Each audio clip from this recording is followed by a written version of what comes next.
Regional recording studio पिंजोरा।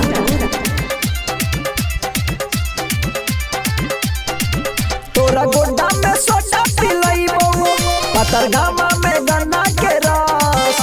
तोरा गोड्डा में soda पिलैबो, पतरगामा में गन्ना के रस। एक बार मानी ले कहनमा छौड़ी हमारा से फस। एक बार मानी ले कहनमा गोरी हमारा से फस। तोरा गोड्डा में सोडा पिलैबो, पतरगामा में गन्ना के रस।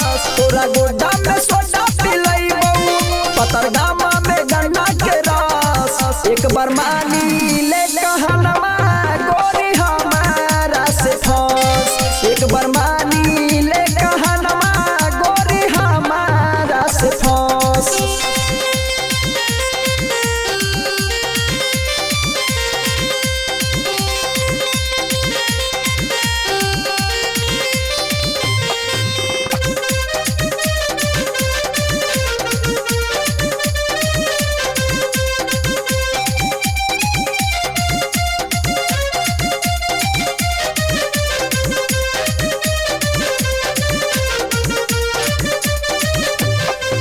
अरे टोटो से तोरा घुमैबोगे, राते खटिया पर संगे सुतैबोगे।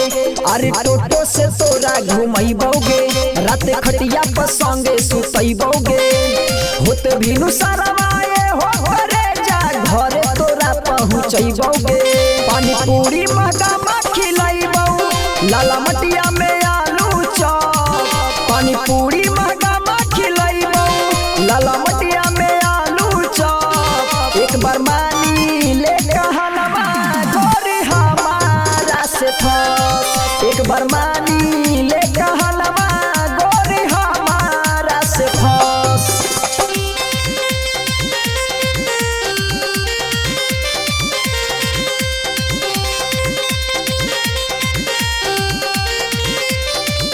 Regional recording studio Pinjora.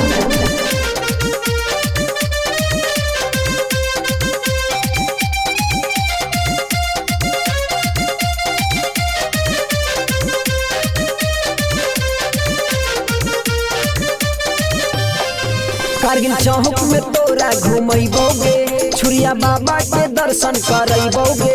Kargil चौक में तोरा घुमैबोगे, छुरिया बाबा के दर्शन करैबोगे। भोला बाबा के मंदिर में जाके शादी तोरा से रचैबोगे। भोला बाबा के मंदिर में जाके शादी तोरा से रचैबोगे। राइटर राजेश के बतिया छोड़ी मानी ले तू अब। पूरन राकेश के बतिया छोड़ी मानी ले तू अब। एक बार मानी ले कहनमा छोड़ी हमारा से फस। एक बार मानी ले कहनमा छोड़ी हमारा से फस। अरे पूरा इंडिया हिली बाबू, खाली तू देखत जा।